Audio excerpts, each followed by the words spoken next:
Some cars are built just for a product or a process. Sometimes you just want to have the car, put it in your garage, drive the car, and it just does what it does. And then there's cars where you want to have the process. You want to enjoy the process. You want to think about the car. You want to engineer the car. Enjoy how the car gets to the end of your vision, whether it's exactly what you envisioned in your head the very first time, or whether it's just kind of where you ended up. It's where you wanted to be.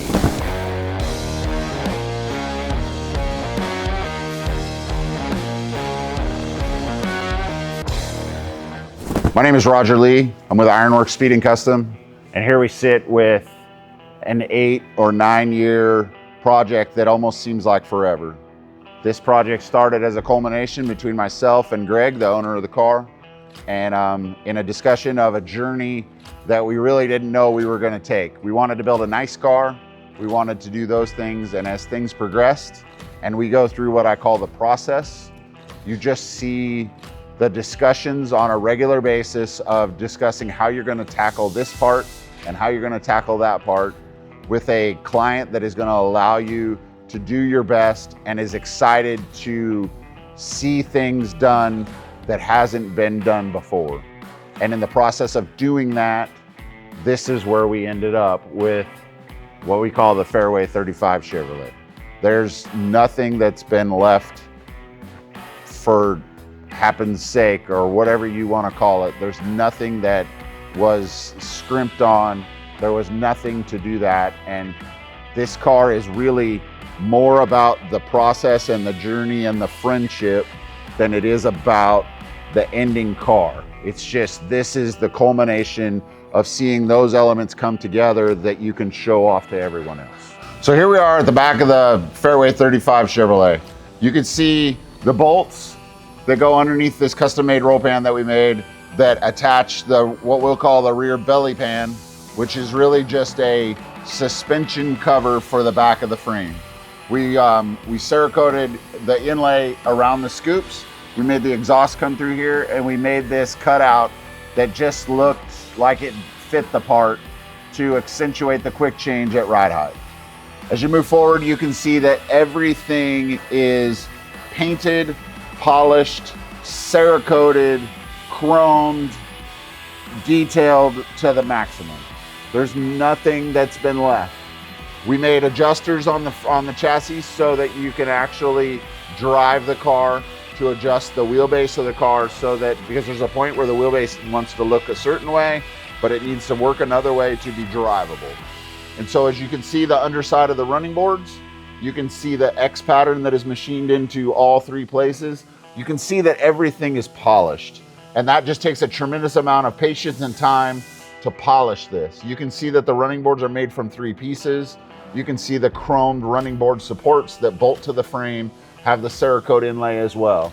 You can also see the transmission and bell housing have been Cerakoted. You can see that the entire engine block has been machined from a Broadex block to remove all unneeded bosses, bungs, plugs, whatever that we don't need. And you can see the very clean screw-in freeze plugs that come on a Broadex race block. But everything else was moved, smooth, painted, and assembled. You can see the details of the things just the hoses and cables that are on the bottom of the car. You can see the level of chrome that is on everything that isn't painted. As you come forward, you can see the cover panels for the torsion bar suspension. You can see the shock mounts. You can see the headlight boss that allows the wiring for the headlights to come through and divert to the other part. You can see the fender support that is right up here. That's super difficult to see, but it's painted and comes out and supports the fender and is painted and polished to perfection.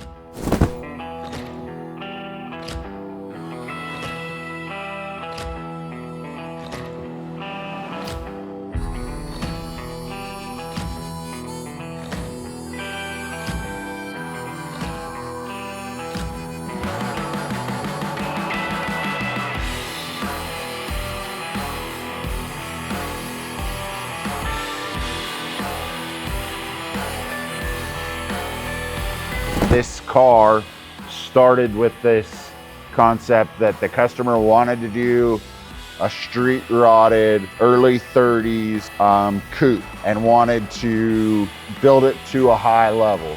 And that process started with this 8 or 9 years ago with 2 coupes. And so that were sourced from Arkansas that were incredible shape for what they were, because these cars came with wood structure that had sheet metal panels nailed to the wood structure.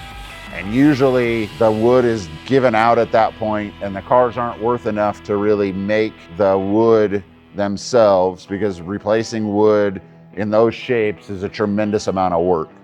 And so all this was planned from the beginning to chop the top, to do all those things to get the exterior shape of the car, but yet build the interior structure that's in the car to go with the ending vision of the car, with the chop, the section, the lengthened wheelbase, just all those types of things that go into the car, all those details that go into it. And so as we progress through that, through years and years and years of the process and conversations and drawings and deciding that, man, that just doesn't look as good as we thought it would, and having the chance to fine tune some detail that maybe you're throwing $1,000 in the trash to something you made that once it's on the car, it's just not quite how you wanted it. And that's where a car like this comes, is you solve a lot of problems that you didn't see coming. You see things like the running boards that I have seen so many cars where they put a trim piece around the rubber and see that stuff. It just looks like a guy did it. It doesn't look like a company did it, or it doesn't look like that's how it should have been. It's like, this is all we could have done. And it took me many months, and I remember the precise time of stressing over this so long that I remember climbing a hill on a mountain bike, and I rounded this turn at this one point, and I'm like, I got it. We machine those things so that the rubber can look perfect, and then paint the aluminum to look like rubber so that you can have these edges so that everything is right. And you want it that it's so right that it doesn't look like you've done anything to it. And so when you stand back and look at the car, no one is ever going to guess that those running boards would be machined. They would never guess that it's any of that stuff. They just look past it because it looks right, even though they're like, man, that's the nicest, everything's the nicest that I've ever seen. And so that's kind of where everything came to fruition on this car. We had a set of magnesium wheels that were on this car that we were told there was only like 8 sets that were made in some limited quantity. And I bought 2 sets just so I could feel like we had 25% of what was out there and we wouldn't see them very much, and we really liked them. And as time went on, there's must be 30 sets of those wheels, because every new show, there's 2 cars with those wheels on it. And so we decided to make better wheels. Take what we liked about those and took what we liked about that and made a set of wheels in the 8th inning of the process last summer. And just kind of fretted through the whole process of making that right so that it looks proper and going through all the details. And there was a point in time where we decided to take the car and drive it in bare metal at the Gathering of the Rock event in Oklahoma. And so we trailered the car out there. We drove it on the 120-mile reliability run on Friday. And Mikey, who's shop foreman, took some time in the car. I took some time in the car. The owner took some time in the car. And we just really enjoyed the process of getting that set up. And as we came back, we decided to up the spring rate on it, made some changes to it, got a real bass tune on the engine, got a lot of stuff really dialed in for that so that we don't have to scratch up the car, and because rocks will do tremendous damage to what's underneath this thing. And that's where you see this split in the road to where you're like, all the uses that you can use for cars.